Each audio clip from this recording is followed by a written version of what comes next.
What would you do if the world collapsed, the oceans died, and the only thing left turned people into monsters? This is the story of a world on the brink, where survival isn't a choice, it's a fight. And trust me, what happens in the hospital will leave you speechless. This is the recap of Ziam 2025, a film you won't forget. Let's dive in. The world is falling apart. Global temperatures are rising, and most countries have run out of food. Chaos is everywhere. People are fighting just for a bite to eat. But one country stands out: Thailand. Unlike the rest of the world, their government still has food and is distributing it fairly. A special team is in charge of food deliveries, and among them is a powerful fighter named Singh. On one of his delivery missions, Singh rides with a close friend. On the road, they hit a dead end. A second route blocked again. That's when they realize they're being hunted. Bandits ambush them, but Singh is ready. Even without weapons, he defeats most of them using only his fists. He's fast, brutal, precise. But one knife slash to the face pushes him over the edge. He snaps and unleashes a fury that leaves everyone stunned. The thugs manage to open one of the cargo crates, but Singh's friend knocks them out just in time. They complete the delivery, but the client underpays them. One of the boxes is broken. As they head home, Singh borrows a motorcycle. He's planning to leave with his wife, Rin. But something's off, because inside that broken box is a fish. Why is that shocking? Because fish no longer exist. They went extinct after deadly bacteria wiped out the oceans. So having one now is either a miracle or a threat. Somewhere else, a powerful man named Faso is hosting a secret business meeting. He's the one who saved Thailand from starvation. Now he wants to take it further with a new national project. Thailand will trade fish again. He serves them the newly found fish himself and eats in front of them to prove it's safe. They eat, they cheer. But suddenly, Johnny, Faso's right-hand man, starts seizing. Blood pours from his mouth. He collapses. Everyone freezes. What was in that fish? Meanwhile, Singh arrives home, unaware that his wife Rin is inside the hospital. And inside, the infection has already begun. Doctors and patients are turning into zombies. Singh is about to face his biggest battle yet, not just to survive, but to save the woman he loves. Will he make it in time? Stay tuned till the end to find out what really caused the outbreak and what Singh must do to stop it. Don't forget to like, subscribe, and tell us, what would you do if the cure was actually the curse? But not everything was okay at home. Rin, Singh's wife, wasn't happy with his job delivering supplies. It was dangerous, too dangerous. She tells him, "Every time you say this is your last run, but one day if something happens to you, my heart won't survive it." She gently cleans the cut on his face. He smiles and reassures her. "This is the last one, I promise."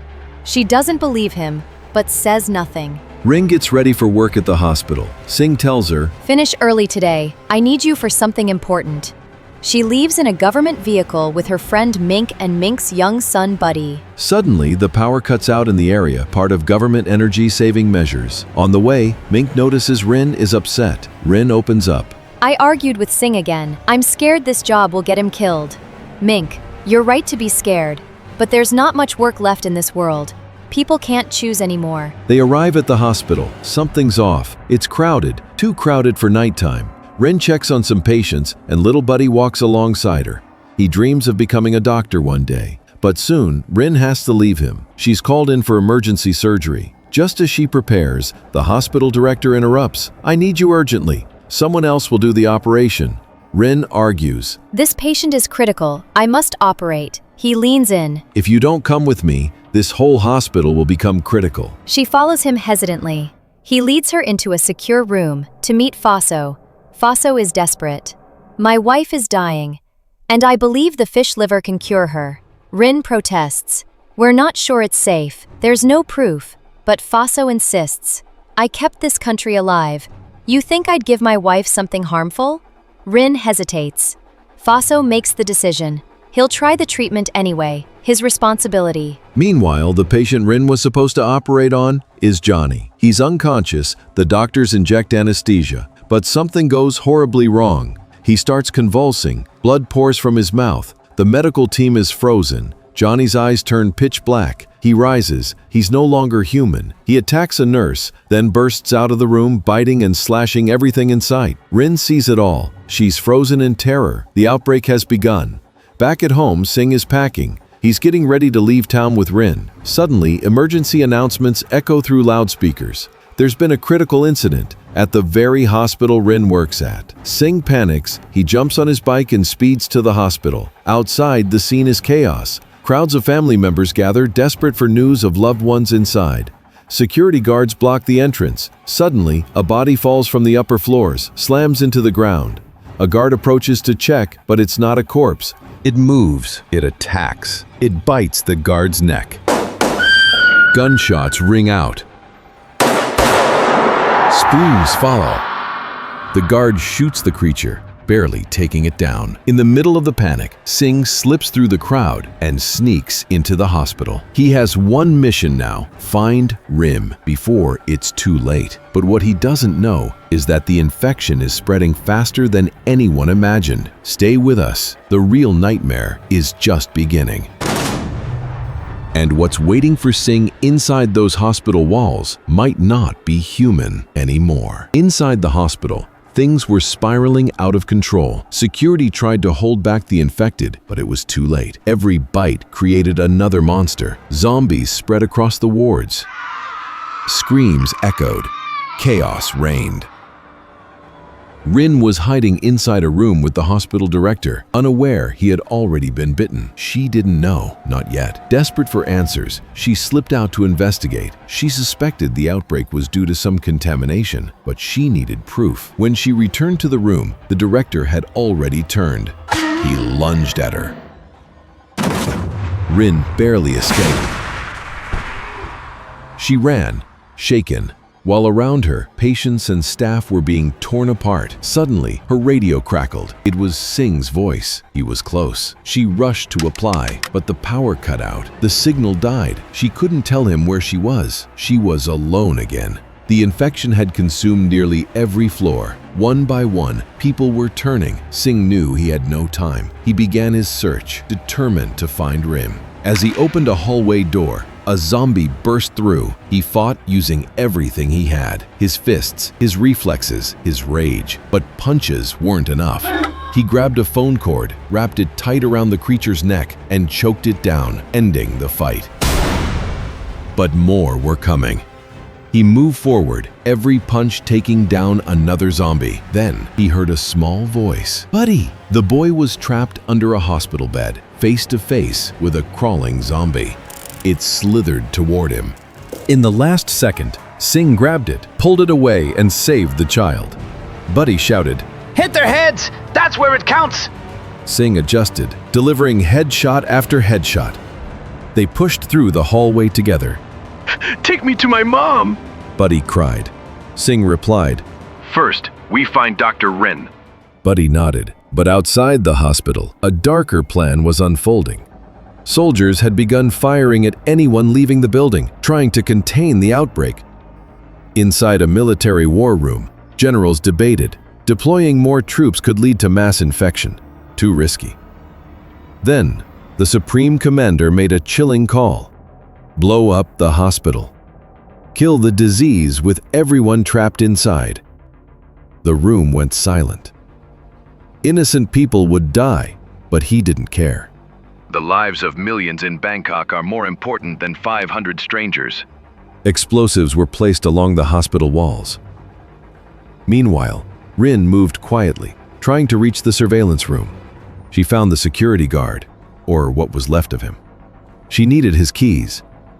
As she reached for them, the corpse twitched, then attacked. She struggled, barely managing to grab the keys, and escaped into the surveillance room. Inside, the cameras showed the horror across every floor. People torn apart, hallways drenched in blood. There was no safe place left in the hospital. Elsewhere, Singh and Buddy kept moving. They spotted a board, Dr. Rin, surgery, 10th floor. They started moving. But Buddy laughed at the sight of a zombie struggling to walk. That laugh got them noticed. Zombies turned toward them. Singh fought them off, shielding Buddy. But they were too many. He kicked open a room and locked the door behind them. Inside, another man sat beside his unconscious father. I told you, we're all going to die in here. Singh looked around, found a window. He had an idea. Outside the door, the zombies were close. He opened the window and grabbed Buddy. They climbed onto the scaffolding. Behind them, zombies burst in and devoured the man and his father.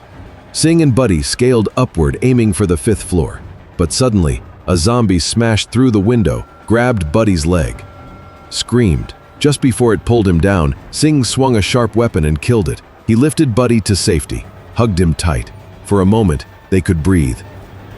At last, they reached the next floor. Buddy's eyes lit up. He saw his mother, Mink. He ran into her arms. But Singh noticed something, a bite, deep in her back. She was infected. She knew it. I can't go on. She told Singh. Rin is on the 10th floor. Please, protect my son. She turned to Buddy. You have to be strong now. Buddy broke down. He sobbed, refusing to leave her. Singh had to pull him away. Buddy screamed. Mink cried too, already beginning to transform. Buddy broke free, ran to her, but what he saw crushed him. His mother was no longer human. He screamed in horror, and that scream drew the zombies. Singh grabbed him, shielded him from the creatures, and together they ran toward the emergency stairwell. But upstairs, time was running out. Rin noticed Faso was still alive. His room was the safest place left in the hospital. She decided to get there and hide. Carefully, she made her way through the chaos. Just in time, Faso opened the door. Rin gasped, terrified. Faso calmed her down. Help will come soon, he promised. Meanwhile, the military learned Faso was inside. The commander ordered a special forces team to extract him. Only him. Buddy begged Singh. Sad. Leave me here. I might slow you down. Singh sat beside him, refusing to leave. Determined. Stay strong. For your mom, he urged. Buddy found new courage, honoring his mother's memory. Faso called his sick wife. Softly. We'll get out of here together, he promised. But he noticed her blood supply was almost gone. To Rin, Faso confessed. I saved the whole country, but I might not save my wife. If you can get the blood serum she needs, I'll take you with me when we escape. Rin agreed, risking everything. At the same time, Singh and Buddy reached the 10th floor. They heard helicopter blades above. A special forces team had arrived to rescue Faso, but the building was set to explode in 30 minutes. Rin moved cautiously toward the blood serum room. Zombies spotted her and charged. From afar, Singh saw and shouted, drawing the zombies away from Rin's path. Soldiers arrived, firing at the infected, clearing the way to Faso's room. Singh fought off zombies blocking his path. Soldiers delivered the serum to Faso's wife and rushed to evacuate the couple. Singh spotted Rin in danger inside a room. He smashed the glass with a fire extinguisher. Buddy rushed in, spraying zombies with the extinguisher. The room filled with smoke. Zombies couldn't see Rin. Singh finished off the zombies, rubbing his head in relief. At last, the couple was reunited. As they moved to escape, zombies attacked again. One infected doctor bit a soldier. He was swiftly executed. Faso worried for Rin. Urgent. We have to save her. She's the only hope for my wife. The soldiers agreed, and they moved to rescue Rin. Singh and the group left the room, but suddenly soldiers opened fire on Singh, suspecting he might be infected. Gring screamed, trying to stop them, but they dragged her away. Singh collapsed. His wound wasn't fatal. Despite the pain, he helped fight off zombies. Then he turned on the soldiers, desperate to save Rin and himself. He struggled with a soldier, both bruised and battered. The soldier had Singh in a chokehold, ready to kill. Suddenly, a zombie attacked the soldier, breaking the hold. Singh recovered and struck the soldier hard, twice, then knocked him out. The two men fell unconscious. Surrounded by zombies, the soldier was bitten. Rin dragged Singh's body to safety and quickly treated his shoulder wound, stopping the bleeding. After some time, Singh woke up, still weak but determined. He apologized for making Rin worry. She told him she was sorry for reporting her fear. She never imagined life without him. She told him to rest. Sing smiled. When we get out of here, we'll live in Chiang Mai. That's the surprise I've been saving for you. Rin's face lit up with joy. Buddy quietly opened the door to check on the situation. He saw the soldiers Sing fought, now a zombie, crawling nearby. With only 30 minutes left before the explosion, Sing and the others lured the zombie into a trap. Sing threw a flammable liquid, then ignited it. The fire suppression system kicked in, spraying water everywhere. But then, something terrifying happened. The dead zombies started reanimating. This time, even more monstrous than before. Our three heroes kept moving, and there in the distance, they saw Fazo and his wife. But it was clear, Fazo's wife was starting to show signs of infection. After all, she had eaten the fish. Rin begged Fazo, "We have to get out now, before they find us." But Fazo was calm, relieved his wife had woken up. He didn't care if she was a zombie or not. He refused to leave her behind. Suddenly, she turned, bit him. Sing grabbed whatever he could and fled. The newly turned zombies sprinted after him. They tore Fazo's body apart. Then the last three survivors in the hospital were hunted down. Sing told Rin and Buddy, "Run." He stayed behind, wielding a metal rod, fighting off the horde. Rin and Buddy raced to the rooftop, where they met a soldier. The soldier asked, "Are you infected?" Rin said no. He ordered them to circle back for a full check. After confirming they were clean, he lowered his weapon. He asked about Fazo and the rescue team. Rin told him they were all dead. The soldier insisted they leave immediately before the building exploded, but they hesitated, waiting for someone still inside. He gave Rin 5 minutes to wait on the helicopter for safety. Meanwhile, Sing climbed into a vehicle, surrounded by zombies on all sides. He fought fiercely, but they broke the glass and swarmed in. He had no way out, protecting himself with a metal cover. Suddenly, the vehicle exploded from the pressure. Miraculously, Sing survived.